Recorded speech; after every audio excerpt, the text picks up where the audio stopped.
Bodycam vindicates a cop who killed a person of color. A trans-identifying coach at a public high school gets caught making meth-fueled pornography. And Greta Thunberg accuses Germany of genocide for supporting Israel. I'm Michael Knowles. This is The Michael Knowles Show.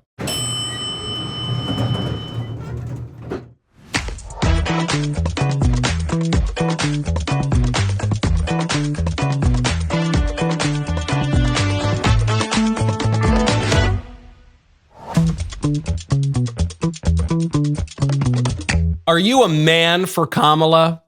Probably not. The Men for Kamala initiative not working out too well, as even a prominent young leftist streamer, one of the most famous streamers on the left, is admitting. We will get to that in a moment. First, though, I got to talk to you about First Liberty Institute. Go to supremecoup.com/Knowles. The radical left is plotting a Supreme Court coup. They're not even trying to hide it anymore.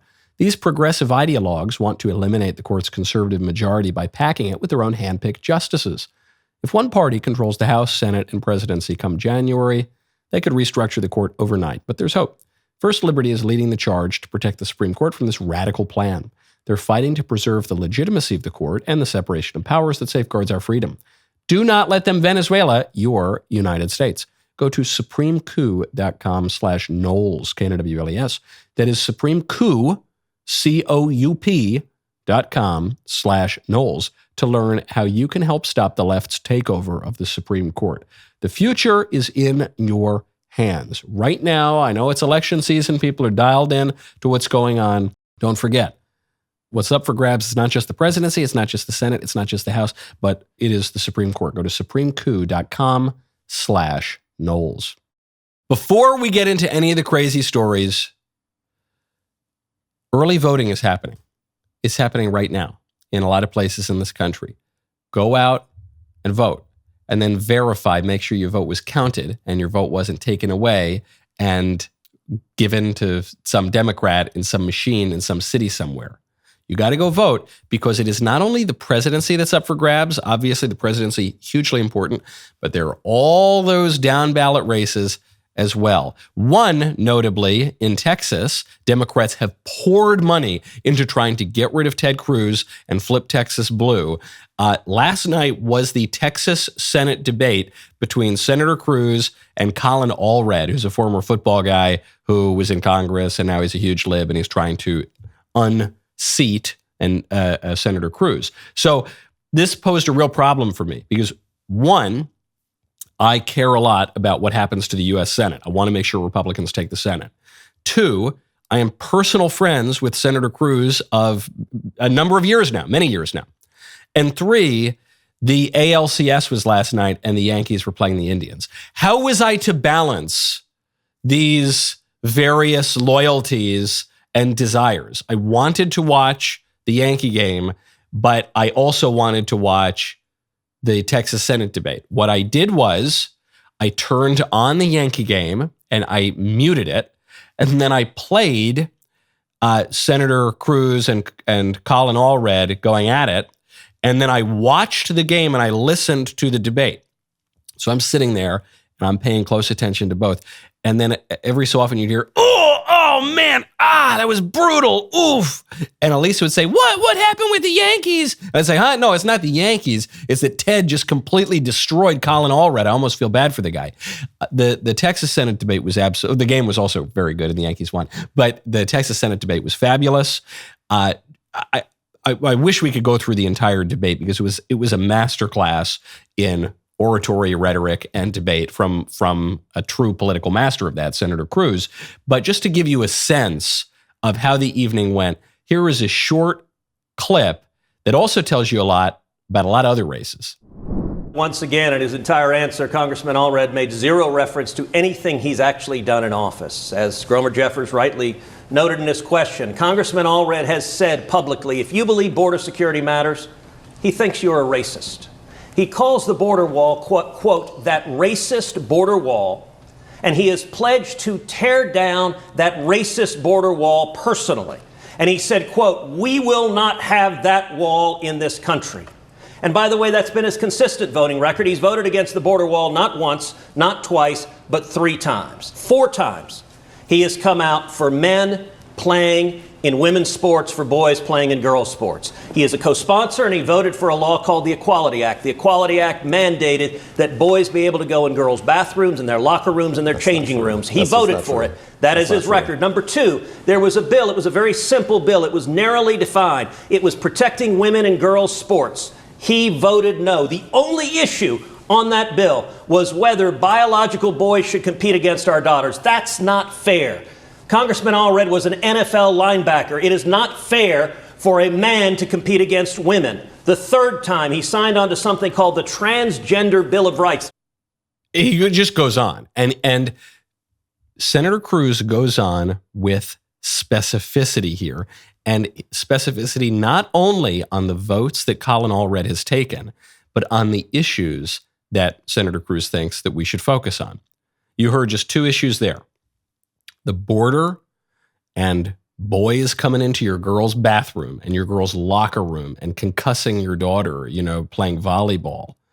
Okay, these are 2 issues. There are all sorts of issues that we could talk about, but those are 2 issues that play really well, not just with conservative Republicans, but with a huge majority of the American people. The vast majority of Americans don't want Venezuelan gangs and MS-13 crossing the border and taking over apartment buildings and killing people in America. The vast majority of Americans, that includes a lot of Democrats and a lot of independents, don't want some gigantic dude with a beard walking into your girl's bathroom and stripping down naked, okay? Basic stuff. And so Senator Cruz is focusing on that. Colin Allred had pretty much no answer here. How could he have an answer? Senator Cruz is citing the specific votes that this guy took. So the best he can muster is, no, it's not. You don't understand. It wasn't like that. The best line Allred had of the night was at one point, they were talking about how Allred supports giant husky dudes dominating girls in sports.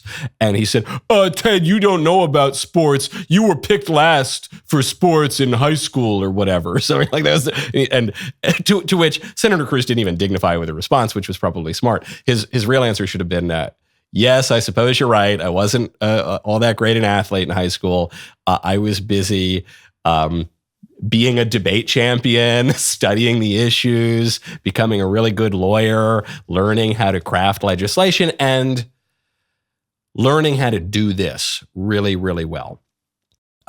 Generally speaking, I mean a great deal of respect to Colin, a great deal of disrespect to Colin Allred.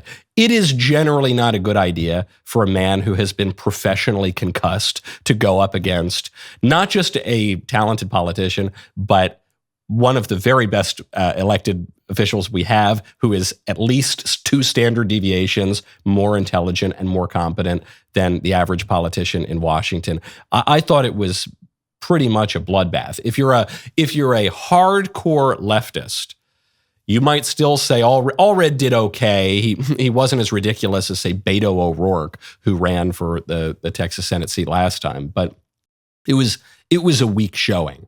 And it wasn't even, this is the best part, is I'm talking about how Cruz is good at this and Allred's not that good at this, but it's even beyond them. These issues favor Republicans. Reality tends to favor Republicans over Democrats, but these issues in particular this year, the economy favors Republicans, not Democrats. Immigration favors Republicans, not Democrats. Even abortion, which is the best issue the Democrats can run on, the Democrats have adopted this position of killing babies up till the moment of birth and, in fact, after birth. Every time they tried to pin Cruz onto some really controversial abortion issue, Ted flipped it. And he said, look, Colin Allred supports no restrictions on abortion, period. He tied Allred to Kamala. This, I think, is also really telling. In the Texas Senate debate, it wasn't about the special perfidy of Colin Allred. It was about how Colin Allred is a rubber stamp for Kamala Harris and Nancy Pelosi and the Democrats.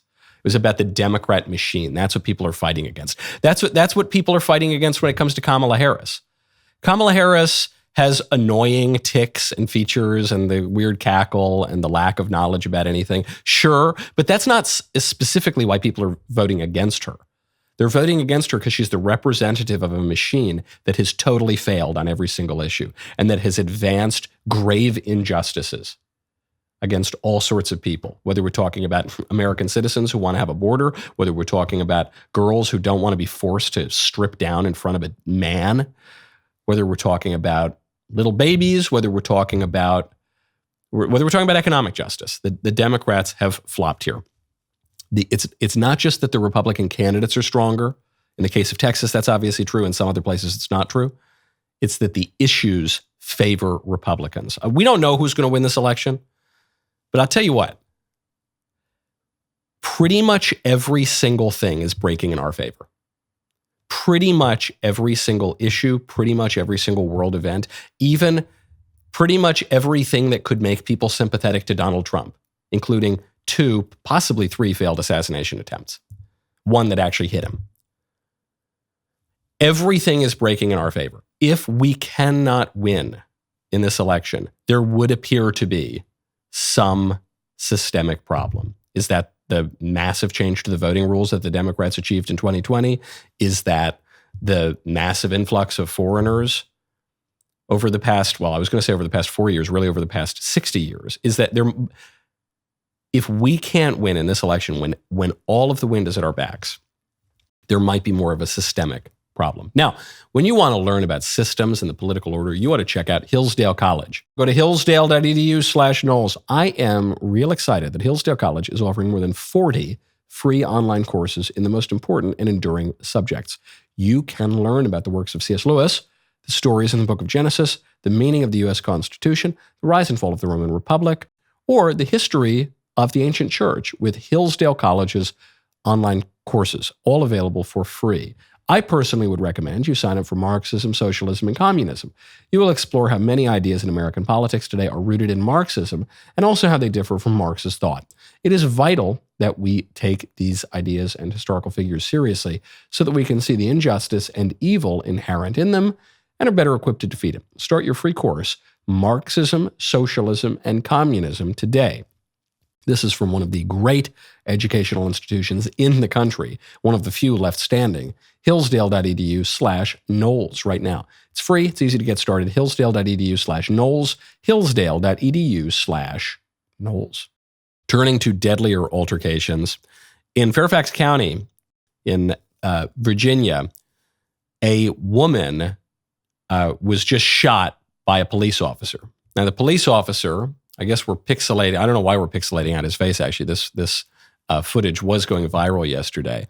It might be unclear. Usually when you hear these stories, it's a white cop who shot an innocent black person, and this is evidence of white supremacy, and it's why we need to post the black square for Black Lives Matter, and why we need to give a ton of money to Marxist ideologues to go buy mansions in Beverly Hills. That's at least what we were told in 2020. In this case, the officer was Asian. The woman was black. But we don't need to wonder at what happened, because BLM and the left insisted that the cops start wearing body cameras so we can catch these altercations in real time. I believe we have a video of it.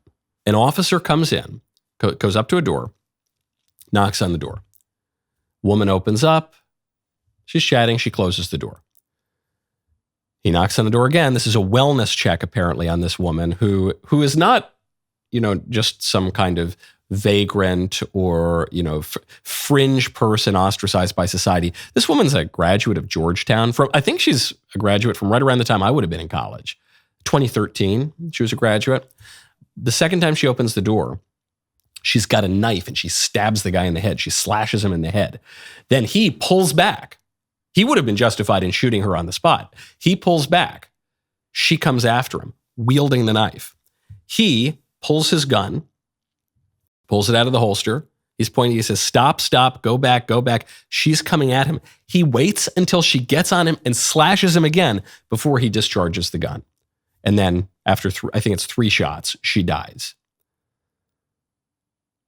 There is zero question, no ambiguity whatsoever. This cop did every single thing he could not to shoot this woman. He should have shot her much, much sooner. It probably would have been better law enforcement practice, and certainly much better to his personal safety, had he shot her much, much sooner. He certainly would have been justified in doing it. And had her knife gone in a different direction, he could be dead because he waited.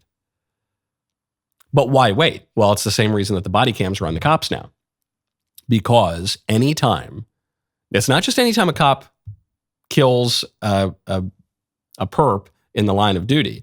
It's anytime a cop kills a black person, even if the cop's not even white in this case, but he's, I don't know, maybe he's technically white or he's categorically white in the categories of intersectionality. In any case, that cop could have gone to jail for the rest of his life, if not for certain circumstances here, specifically the body camera.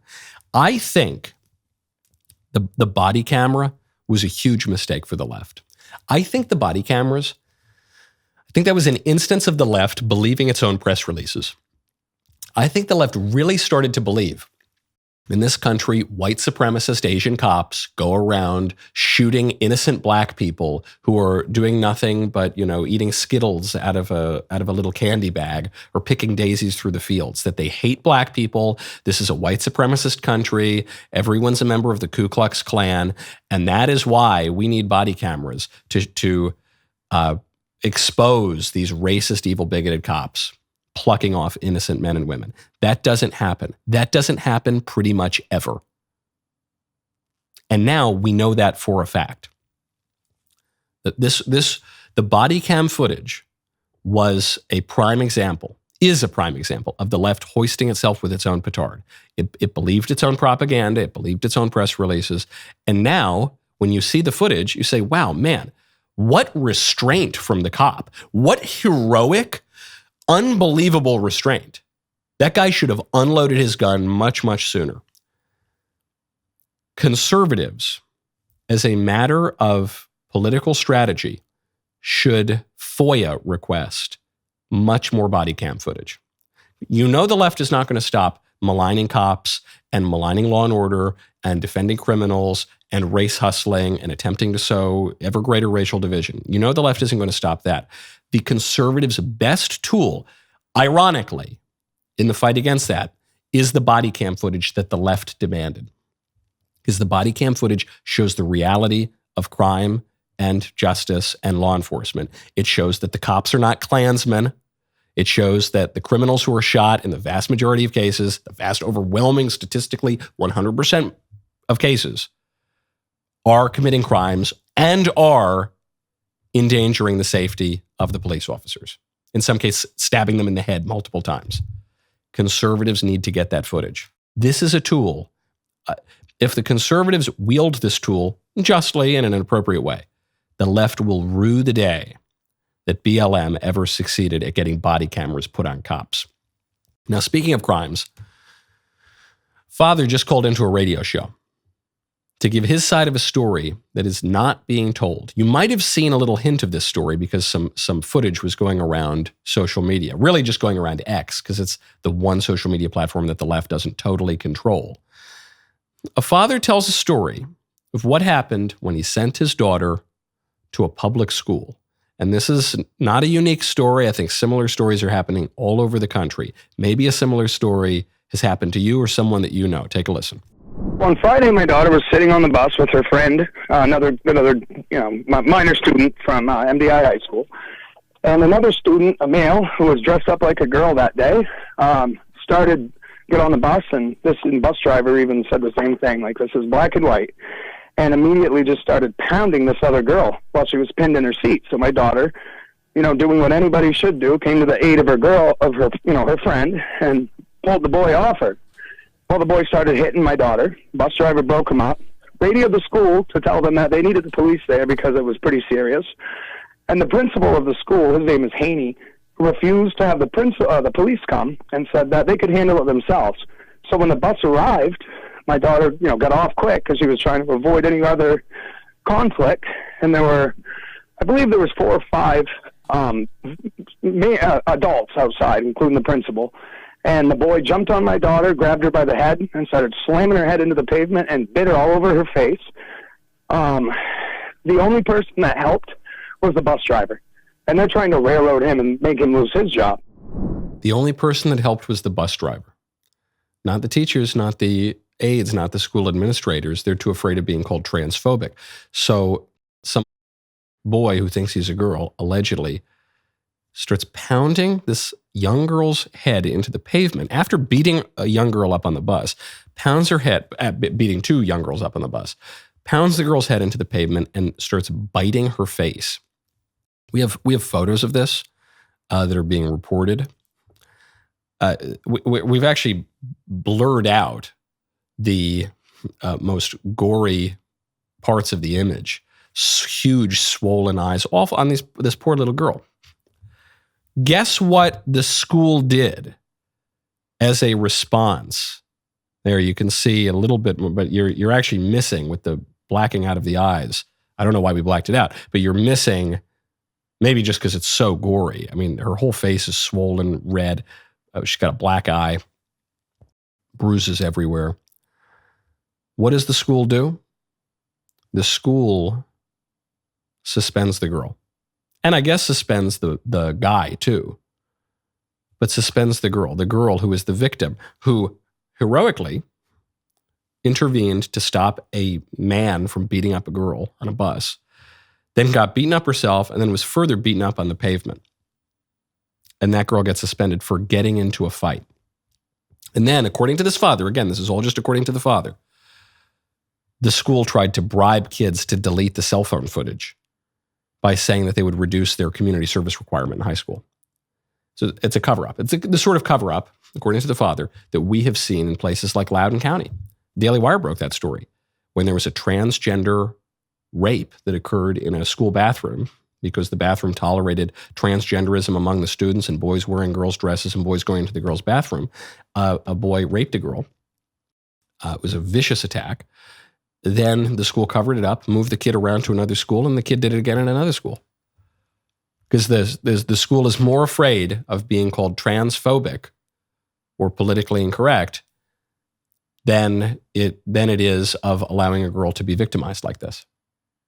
And the boy obviously should be severely punished and expelled and should probably be locked in a padded cell. But I have a little bit of sympathy for the boy. And my little bit of sympathy is this.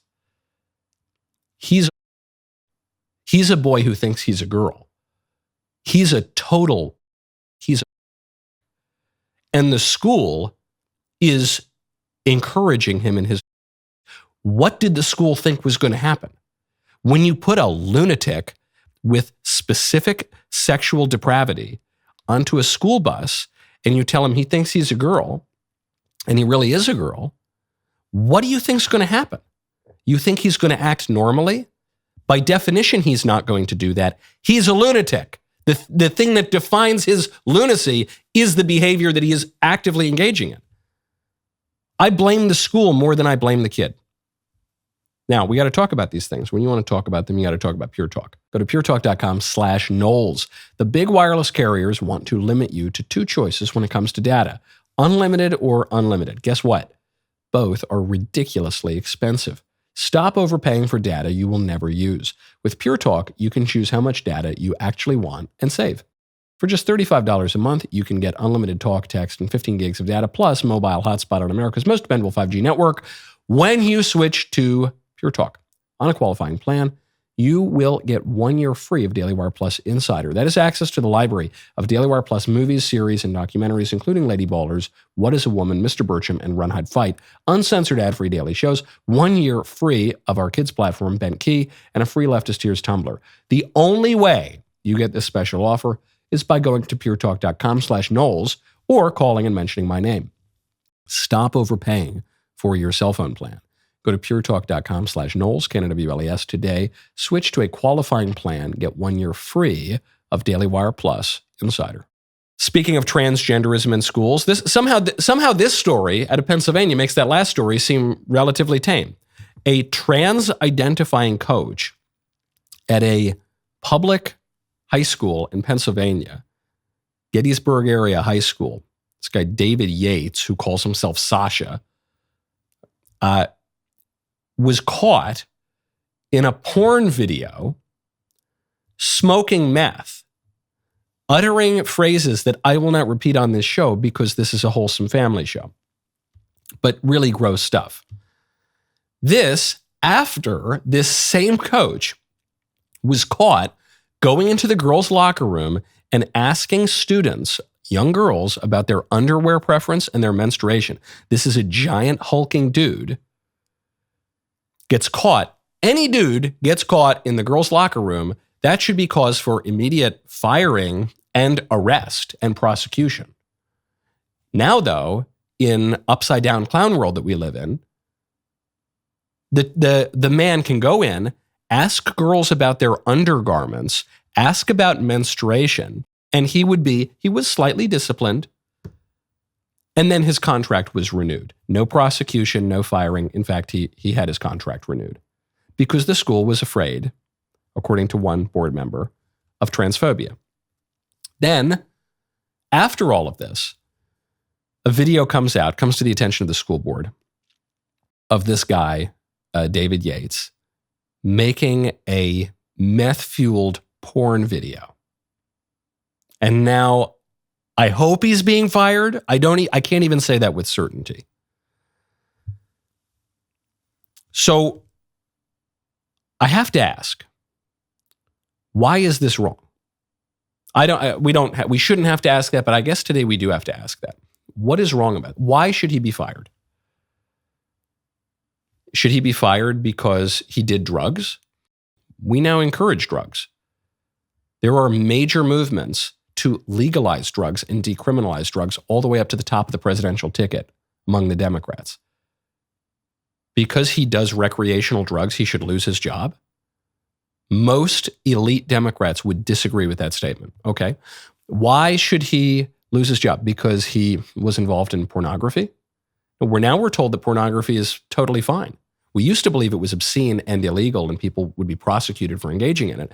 But we don't believe that anymore. We haven't believed that since 2008. Last time we prosecuted a pornographer at the federal level for obscenity. Now we're told pornography is fine and actually healthy for you. We're told by the government, local government and federal government, that pornography can be good because it can help you to explore your sexuality. And that's why we don't prosecute pornographers anymore. That's why, in fact, pornography can be a fine thing. That's why our government puts pornography in elementary schools, specifically LGBT, this kind of pornography. So it can't be that. That can't be the reason why he's going to be fired. Is he going to be fired because he's a man who thinks he's a woman?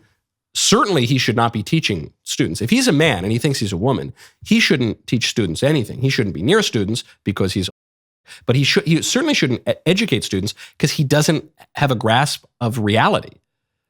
There's a big chasm between his perception of reality and the truth. So he just can't educate people because he's living in a surreal fantasy world.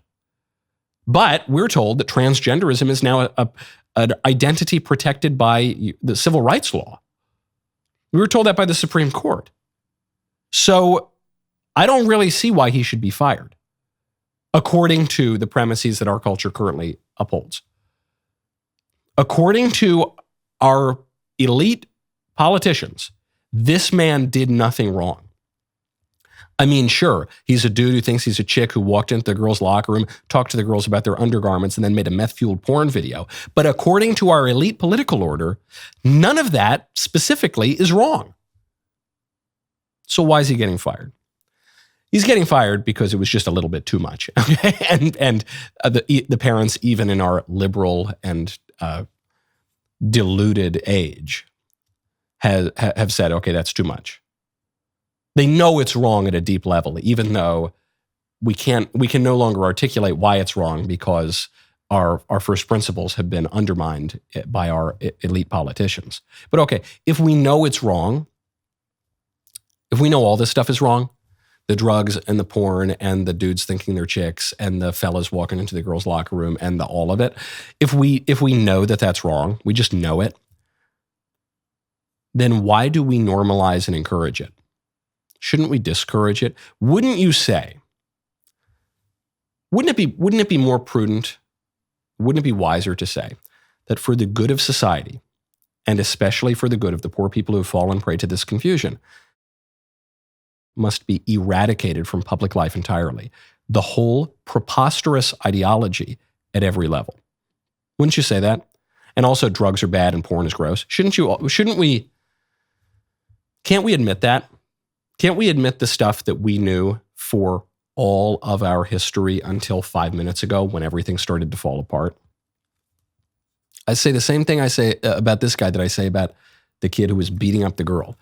He should be kicked out of the school. He should be arrested, probably. He should probably be in a padded cell. But I don't totally blame him. It's not entirely his fault. It's not entirely this guy's fault if a mentally ill drug addict is encouraged to act like a mentally ill drug addict. He bears some of the responsibility, but the people who encourage and enable him bear responsibility too. And in this case, that's the school and the politicians. Now, speaking of, is any of this show going to be on YouTube today? I don't know. I don't know if we're allowed to put any of our show on YouTube today.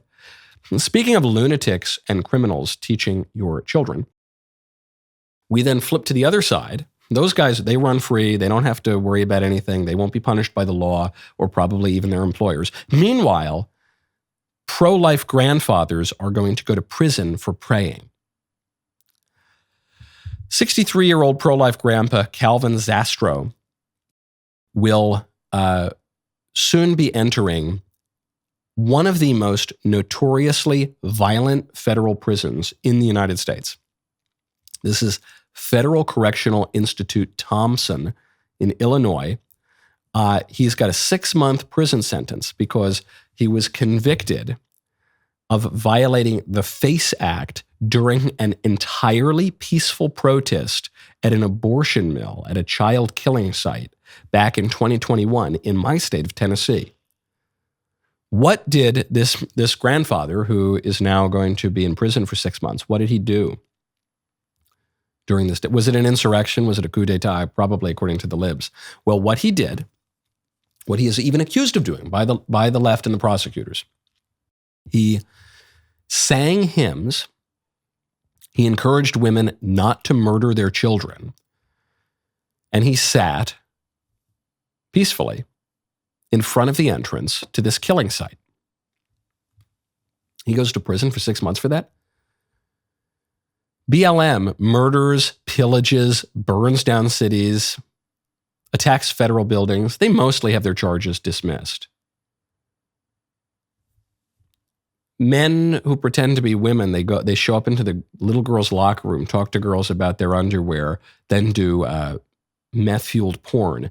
They have their contracts renewed until now. We'll see. Maybe he won't get his contract renewed. But the pro-life grandpa who just prays in front of a clinic, so he isn't doing it in front of a clinic, but he just prays there and he encourages women not to murder their children. He goes to jail for 6 months. How does the left get away with this?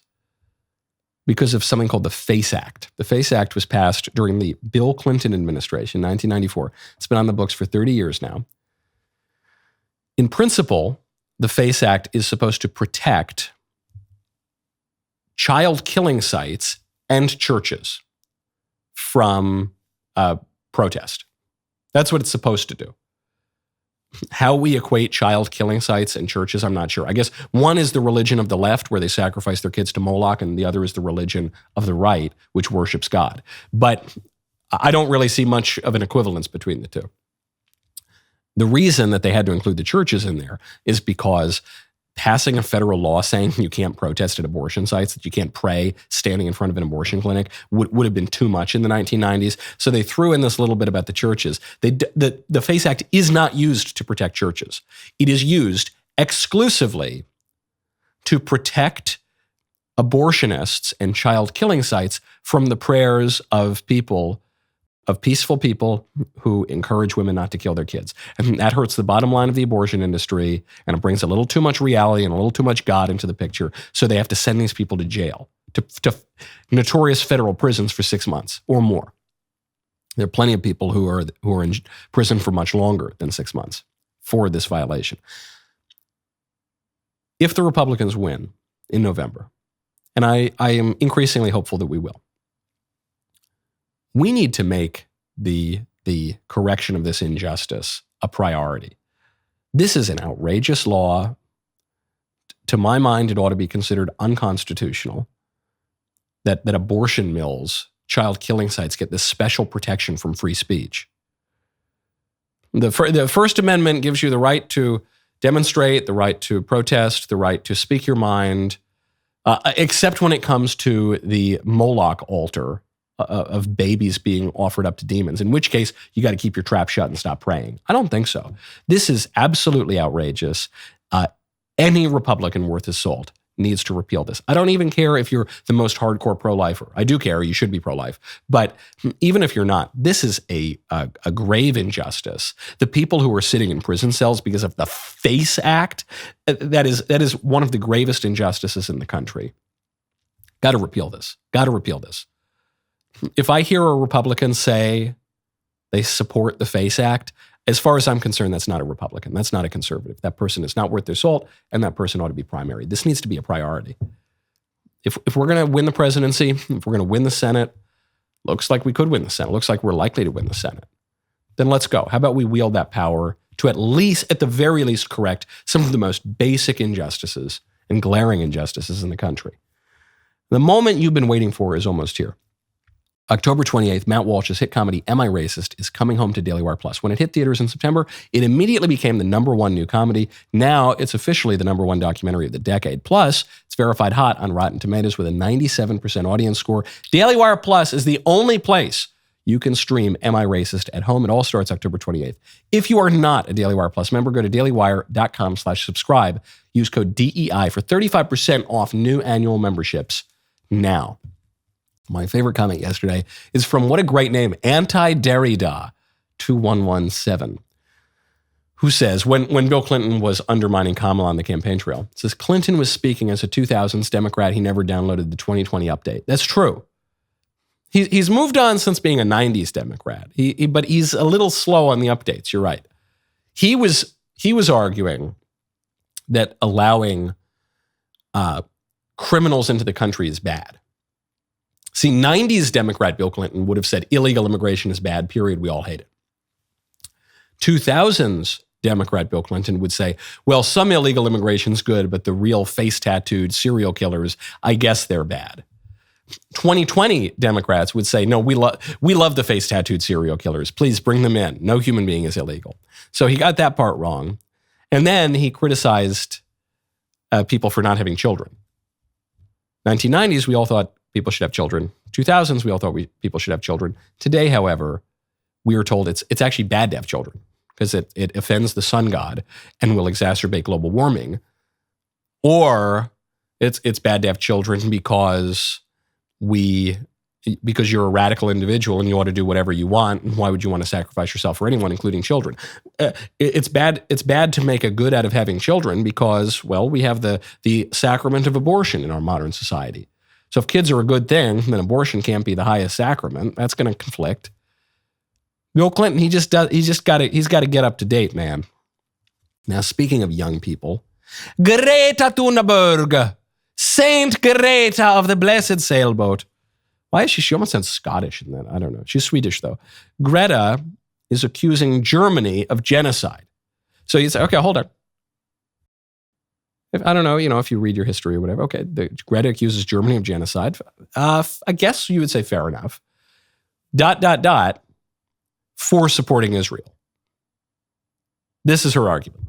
German state is complicit in this genocide, finances and legitimizes Israel, apartheid state occupation and genocide. It is absolutely... I cannot even find the words to tell how upset it makes me to see how Germany and how the German police are treating peaceful protesters who are saying no to genocide. It is beyond me. I literally do not have words. I am struggling to find the words. I don't have words. It is beyond me. It is beyond Greta to articulate her opposition to this because she hasn't formed a thought, because she didn't go to school and instead was exploited by the left to advance their sun god protest. So that's why she's having trouble finding words. She didn't go to school. And so she's semi-literate, it would appear, and historically somewhat illiterate because I don't know if you've read about the history of Germany, There are some reasons to accuse Germany of genocide. Now, look, plenty of people have committed genocide. It's not just Germany. Germany has not committed some unique sin. Many, many cultures have committed genocide over the years. But it would seem to me, if you wanted to accuse Germany of having perpetrated a genocide, you would not first point to Germany's support of the state of Israel. It would seem that there are other historical examples that might crop up before you get to Germany supporting the state of Israel. But if you weren't watching, if you were only listening, you could see Greta there was wearing the keffiyeh of the Palestine liberation movement, and she's gone full jihadi. The Swedish sailboat that she once sailed for climate change has become the scimitar-carrying boat from the Battle of Lepanto, okay? She has gone full-on jihadi. Why? This is what people are wondering. What does Palestine liberation or anti-Israel boycott, divest protesting, what does that have to do with climate change? Wasn't that your thing, Greta? Aren't you the climate change girl? What does that have to do with climate change? Everything. That's what. That's the point. That's the conservative critique of the climate change ideology, is that it's about everything. When they say the climate, they're not just talking about, within the atmosphere down to the soil. They're talking about the whole cosmos. It's a cosmic ideology. It is a soteriology. It's an ideology of salvation. It is an apocalyptic ideology. It has a vision of the end of the world. It has a conception of original sin. It's an all-encompassing ideology, a kind of anti-religion, an religion for the West that has abandoned Christianity. So all of the leftist activism is going to tie in with this. It reminds me of how during 2020, when we were all told we couldn't leave our homes, we couldn't go to Christmas, we had to let our relatives die alone, we couldn't get married, we couldn't do anything because of global warming. Or I'm sorry, because I got my left-wing apocalyptic predictions confused. We were told we couldn't do any of that because of COVID-19, unless we wanted to go protest with black Marxists, unless we wanted to fly the banner of BLM and torch cities, in which case COVID would pass us by. It was like lamb's blood over our door. We would avoid the scourge of COVID. In fact, we had scientists signing a public letter saying that white supremacy contributes to and exacerbates COVID-19. So if you were going out in a big crowd during the pandemic, but you were specifically doing so to protest white people, that was actually helping public health. What? What on earth? What does the virus have to do with white supremacy? It's all part and parcel of a broader leftist cosmic vision. That's what it's all about. So Greta, yes, today she's going to be pro-Palestine. Tomorrow she's going to be at the southern border arguing that we need more Venezuelan criminals to come into the country. The day after that, she's going to be burning her bra with the feminists. The day after that, she's going to be demanding more transvestites in the girls' locker room at public schools. It's all just part of the same thing. There are some people at more specific levels of politics who say, look, I agree with the left on this issue, but I agree with the right on this issue. I know people who would say, I agree with the left on, I don't know, taxes, but I agree with the right on abortion. So I met a woman just the other day who said that. But when you get up to the end of the world, how we have to live our lives, the revolutionizing of all of society, the sin of pollution, the saving of the whole planet, then you're going to have soup to nuts leftism. That's what Greta's giving you. Now, speaking of young leftists, one young leftist recently made a pretty good point, and that would be the nephew of Cenk Uygur, the Young Turks guy. That would be Hasan Piker, who had this to say about young men for Kamala. There is a massive amount of right-wing radicalization that has been occurring, especially in younger male spaces. Everything is completely dominated by right-wing politics. If you're a dude under the age of 30 and you have any hobbies whatsoever, whether it's playing video games, whether it's working out, whether it's, I don't know, listening to like a history podcast or whatever, every single facet of that is just completely dominated by center-right to, I wouldn't say far-right in the same way that it was back in like the 2016 era at the end of like Obama's administration, but like definitely center-right to Trumpian right, like openly Trump right, not like genuinely neo-Nazi. That part is quieted down a little bit, but like they're like 90% of the way there for the most part. And that's it. Everything that they see is right-wing sentiment being expressed by individuals that they find charismatic, thought leaders, influencers that they subscribe to. And I think that that is some of the reason why you see this movement. Can't believe I'm saying this, but Hasan is at least 93% correct in his diagnosis here. He's also missing half the story, but in specifically what he's saying, he's about 93% correct, I would estimate. Yes, all of these spaces that young men exist in, those are spaces that are now largely influenced by the center-right to the MAGA right, which Hasan rightly distinguishes from the far right, or Nazis or white supremacists or whatever. You know what he's saying? He's being honest. He's saying, no, it's not that. I know the Democrats say if you wear a Trump hat, you're like a Klansman or whatever, but that's ridiculous. That's not true. No, it's just that it's the center-right, mostly the center-right to the MAGA right, which is pretty centrist actually. That is dominated by them for the young men. Now, that's only half the story, because the other half you have to say is, what gave the right the opportunity to take over those spaces? The fact that the left has said that the left hates young men, that young men are awful, that when young men are really little kids, they're a nuisance in the classroom and they need to be put on Ritalin and Adderall. And when young men get a little bit older, they're disgusting, stupid incels. And then when they get a little bit older than that, they're sex pests and predators, and they're toxic and they're evil and they're all would-be rapists. That's what the left says. And they're all misogynists and they're all stupid and they're evil and they're dumb and they hate them. What do you think the young men are going to do? They're going to say, oh, great, sign me up. Where do I get my Kamala camo hat or whatever merch they're trying to hawk? No, that's why, because men are still men. Despite all the social engineering of the left, despite all the entreaties to make the men literally become women, men are still men. Human nature remains basically the same. And so the men are going to listen to anyone else. And in the case of Trump, Trump has grabbed the center. The center-right, basically, is where he is.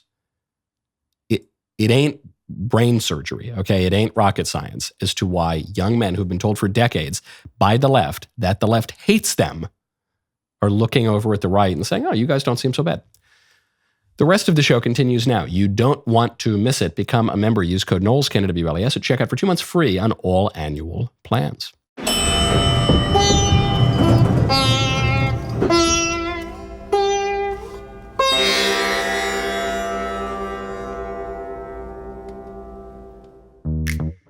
The question everyone in America is asking, am I racist? Make those moves. Get a DailyWire Plus membership to see Am I Racist? This is all I have. Did you want to? I can help you guys out. Yeah. Go to amирacist.com and sign up now. I've been told because I'm a white male, kind of at the top of the pile, how do I get down from the top? I don't think you necessarily can. How do we get past all the talk about racism? We have to love each other. Well, it can't be that simple. How do we get to a point of racial harmony? It's good to talk to you. We're still on a journey, all of us together. I think you got some journeying to do. Just talk to me about the statistics. We have an epidemic. 20 million crimes a year, 6,000, 7,000 hate crimes. No, there's no epidemic. Why are we talking about statistics? This is not a matter of statistics. Well, you asked me about the statistics.